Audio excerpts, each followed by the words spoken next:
آج کا موضوع ہے concessions given to Tehreek Labbaik by the government are against national interest. جو رعایتیں تحریک لبیک کو دی گئی حکومت کی جانب سے وہ قومی مفاد کے خلاف تھی. تو میرے نزدیک پہلا بنیادی مسئلہ یہ ہے کہ ہم پہلے یہ طے تو کر لیں کہ قومی مفاد ہے کیا.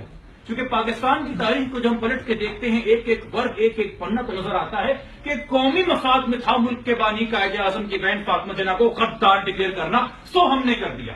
قومی مفاد میں تھا بنگالیوں کے حقوق مارنا، تو ہم نے مار لیے. قومی مفاد میں تھا نظریہ ضرورت کی ڈکٹیٹرشپ آ جائے تو سو آ گئی. قومی مفاد میں تھا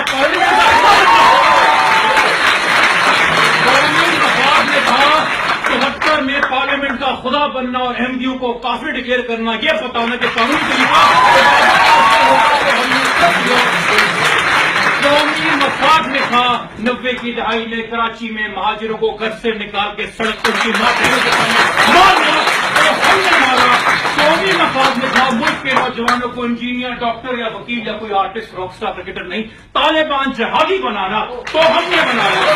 قومی مفاد میں تھا کل عدم جماعتوں کو پراکسی بنانا، چاہے وہ شیعہ کی نسل کشی شروع کر دے، مگر ہمارے لیے انلیگل ووٹ لڑنے بلوچستان میں پکڑتے رہے. اور قومی مفاد میں تھا بلوچ رہنماؤں کو اور نوجوانوں کو غائب کرنا، ہیلی کاپٹروں سے ان کی مفت لاشیں پھینکنا، تو ہم کہتے ہیں قومی مفاد میں ہے ملک کے تمام جمہوری پسند، امن پسند نوجوان جیسے کہ رضا خان، جو کہ حقوق اور انصاف اور آئین کی بات کرتے ہیں. حقوق انصاف آئین کا گورنمنٹ کا جھنڈا ہم نے پیٹا، اس کو غائب کرنا تو اس کو غائب کر دیا. قومی مفاد میں تھا 70 سال تک فاٹا کے عوام کو ان کے بنیادی آئینی حق سے محروم رکھنا، سو ہم نے رکھا ہوا ہے. اور کہتے ہیں the world is watching.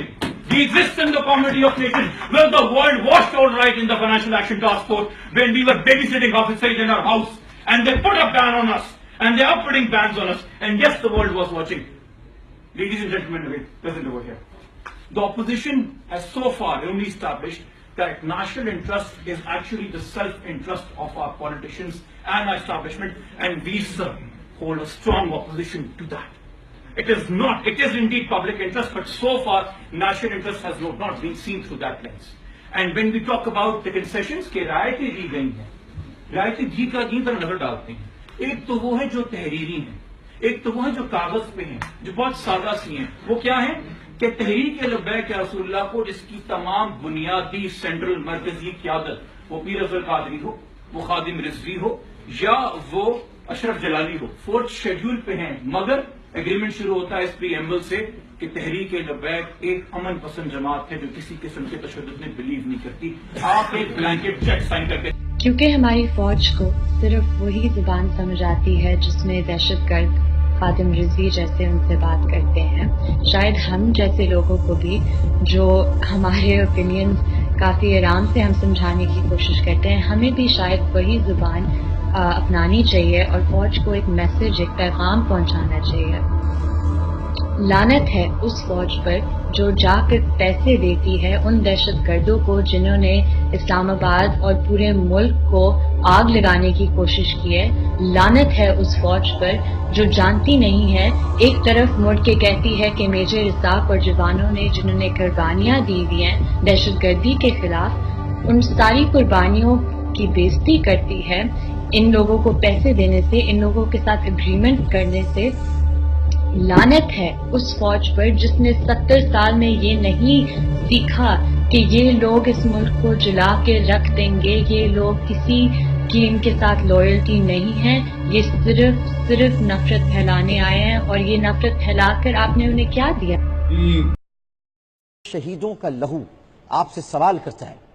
یہ شور شرابے کر کے بیٹھ کے گالیاں دے کے ماں بہن کی، آپ اس سے باہر نہیں نکل سکتے اور نہ آپ اس سے باہر آ سکتے. گالیاں دے کر، لوگوں کو ذلیل کر کے، ماں بہن کی مادر ذات گالیاں دے کر آپ یہ سمجھتے ہیں کہ آپ سے سوالات نہیں ہوں گے. کیا کیا آپ نے؟ کیا آج تک شہداء کی کوئی جے آئی ٹی بنوائی گئی؟ کوئی ان کو یاد رکھا کسی نے؟ اس میں آپ چکرا جائیں گے. میں بتا دوں آپ کو، یہ ایسا گھن چکر کھیل ہے کہ بہت سے لوگ تو اپنی کھوپڑی جھٹکتے رہ جائیں گے، ان کی سمجھ میں نہیں آئے گا. یہ ایسا گھن چکر کھیل. تو میرا سوال آپ سے یہ ہے کہ ان کے قتل کا ذمہ دار کون ہے؟ آپ نے ظالموں کو کیفر کردار تک کیوں نہیں پہنچایا؟ آپ نے صرف ان ایشوز کو رکھا ہوا ہے لوگوں کو بیوقوف بنانے کے لیے. جیسا کہ آپ کو دکھاتا ہوں کہ انہوں نے چالاکیاں کیا کی ہیں. کلپس آپ کو کچھ دکھاؤں گا میں. کلپس بھی آپ دیکھیں گے تو آپ کو بڑا افسوس ہوگا, بہت آپ کو پریشانی ہوگی کلپس دیکھنے کے بعد میں. جیسے مجھے ہوتی ہے نا بار بار یہ ایپ بھی نکلتی ہے جو پریشانی ہوتی ہے مجھے, تو وہ آج تک میرے کان کی ایپ بھی نہیں سے بن سکی. ذرا خادم رضوی صاحب کا کلپ دکھائیے گا. خادم رضوی صاحب کا کلپ دیکھ لیجئے, اس سے آپ کو اندازہ ہو جائے گا کہ وہ کیا کہہ رہے ہیں, وہ بھی آپ دیکھ لیں. میں تو آج آپ کے سامنے بتاؤں گا خادم رضوی صاحب کا ایجنڈا. مطلب یہ چاہتا ہے کہ امت مسلمہ کو دبا دیا جائے اور یہ ہماری خواہش اور ہماری مرضی کے مطابق چلیں. اب 5 نئی چیزیں تھما دی گئی ہمارے ہاتھ کے اندر کہ 295 بھی ختم کیا جائے, اسی طرح مرزائیوں کو جو کافر قرار دیا گیا اور اقلیت قرار دیا گیا اس کو بھی واپس کیا جائے, پاک فوج کی کڑی نگرانی کی جائے کہ وہ انسانی حقوق کو پامال تو نہیں کر رہی, اور اس طرح 5 چیزوں کو ہمارے ہاتھ میں تھما دیا گیا ہے کہ یہ تم نے کرنا ہے. اور ختم نبوت کا مسئلہ پہلے ہی اس طرح اس کے ساتھ سلوک کیا گیا وہ کسی سے مخفی نہیں ہے.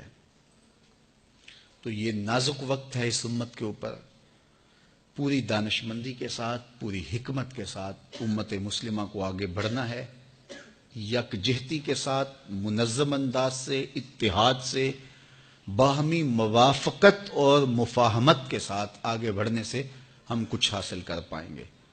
ورنہ اس وقت ہمارا دشمن بہت چالاک ہے, بہت مکار ہے, اور بدقسمتی سے 56-57 اسلامی ملکوں کے حکمران الا ماشاء اللہ کا لفظ میں بول رہا ہوں, اسلامی ممالک کے حکمران فرنگی روحوں کے بے حس ڈھانچے ہیں اور یہاں ہمارے اوپر براجمان ہیں, اور ان میں کوئی ہمت نہیں ہے, کوئی طاقت نہیں ہے, ان کے اندر کوئی توانائی نہیں ہے.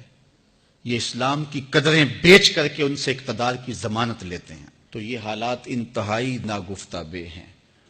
اللہ تعالیٰ دینی قوتوں کو باہم جڑنے کی توفیق عطا کرے, ایسے اسباب, ایسے وسائط اور ایسے وسائل پیدا ہوں, ایسے حالات پیدا ہوں کہ ذمہ داران قوم سر جوڑ کے بیٹھیں اور ان حالات کی حساسیت کو سمجھیں.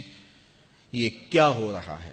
بہاءاللہ اور مرزا قادیانی کے مر جانے کے بعد بھی 100 سال ہو گیا ہے ان لوگوں کو سپورٹ کیا جا رہا ہے. اس وقت بہائیت کا بھی پاکستان کے اندر اثر و نفوذ ہو رہا ہے. مرزائیت پہلے سے موجود تھی لیکن بہائیت کا اثر و نفوذ بھی اس ملک کے اندر ہونے جا رہا ہے. تو یہ دردناک صورتحال ہے, ہمیں آنکھیں کھول کے جینا ہوگا اور پوری قوت کے ساتھ منظم ہو کے آگے بڑھنے کی ضرورت ہے. قوم کو سب سے پہلے باشعور ہم نے کرنا ہے, اور منبر و محراب کی ذمہ داریاں اس حوالے سے فزوں تر ہیں کہ وہ با مقصد گفتگو کے ذریعے سے قوم کو منظم بھی کر سکتے ہیں اور قوم کو باشعور بھی کر سکتے ہیں. اس وقت ملک کے جو معروضی حالات ہیں اور اسلام آباد کی یخ بستہ ہواؤں کے اندر ختم نبوت کے لیے لوگ جس طرح بیٹھے ہوئے ہیں, حکومت اگر ان پر کوئی تشدد کرتی ہے تو یہ حکومت کی بہت بڑی حماقت ہوگی. یہ ملک حضور کے نام پہ حاصل ہوا تھا اور آقا کریم علیہ الصلوۃ والسلام کی آبرو, حضور کی عزت, حضور کی ختم نبوت, یہ ہمیں اپنی جان سے بھی زیادہ عزیز ہے. حکومت نے کل جو قانون جو ہے وہ اصلی حالت میں بحال کیا ہے, اس پہ ہم انہیں داد دیتے ہیں, لیکن اتنا کافی نہیں ہے. ان کو معافی مانگنی چاہیے, اور بالخصوص جو ذمہ دار ہیں جنہوں نے یہ گھنونی سازش کی اور اس کا شکار ہوئے اور اپنے مغربی آقاؤں کو خوش کرنے کے لیے یہ سب کچھ کیا, ان کو قرار واقعی سزا ملنی چاہیے. اور میں نے آج سے 3 ہفتے پہلے وہ سوشل میڈیا کے اوپر کلپ موجود ہے, اس وقت کہا تھا کہ کم از کم 5 لوگ ہیں وہ جو اس سازش میں شریک نظر آتے ہیں, اور بے لاگ انکوائری ہونی چاہیے اور ان کو عدالت کے کٹہرے میں لانا چاہیے. قوم مطمئن ہو جائے گی, کسی کو سڑکوں پہ جانے کا شوق نہیں ہے. اگر تم انصاف فراہم کرو گے تو لوگ گھروں میں چین اور قرار سے بیٹھیں گے, لیکن تم اگر انصاف فراہم نہیں کرو گے تو بہت سارے امور میں ہم گوارا کر لیتے ہیں, برداشت کر لیتے ہیں, لیکن حضور کا نام ہماری آبرو ہے, حضور کا نام ہماری عزت ہے. اقبال کے سارے کلام کا رس نچوڑیں تو جوس یہ نکلتا ہے کہ محمد سے وفا تو نے تو ہم تیرے ہیں, یہ جہاں چیز ہے کیا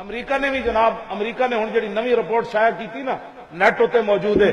ਅਮਰੀਕਾ ਕਹਿੰਦਾ ਬਈ 4 ਕਿਸਮ ਦੇ ਮੁਸਲਮਾਨ ਹਨ। ਕਹਿੰਦਾ ਪਹਿਲੀ ਕਿਸਮ ਦੇ ਮੁਸਲਮਾਨ ਤੇ ਉਹ ਵਨ ਜਿਹੜਾ ਹਜ਼ੂਰ ਦੇ دین ਨੂੰ ਸਿਆਸੀ ਸਮਝਦੇ, ਉਹ ਚਾਹੁੰਦੇ ਨੇ ਹਜ਼ੂਰ ਦਾ دین ਤਖਤ ਉੱਤੇ ਆ ਜਾਏ। ਕਹਿਣ ਲੱਗਾ ਸਾਡੇ ਬਦਤਰੀਨ ਦੁਸ਼ਮਣ ਨੇ ਲੋਕ। ਅਮਰੀਕਾ ਕਹਿੰਦਾ, ਕਹਿਣ ਲੱਗਾ ਅਸੀਂ ਇਹਨਾਂ ਨੂੰ ਹਰ ਸੂਰਤ ਵਿੱਚ ਖਤਮ ਕਰਨਾ ਜਿਹੜਾ ਅਸੀਂ ਐਲਾਨ ਕਰ ਰਹੇ ਹਾਂ। ਅਮਰੀਕਾ ਕਹਿੰਦਾ ਇਹ ਸਾਡੇ ਬਦਤਰੀਨ ਦੁਸ਼ਮਣ ਨੇ ਲੋਕ ਜਿਹੜੇ ਕਹਿੰਦੇ ਨੇ ਹਜ਼ੂਰ ਦਾ دین ਸਿਆਸੀ ਹੈ, ਇਹਨੂੰ ਤਖਤ ਉੱਤੇ ਲਿਆਓ।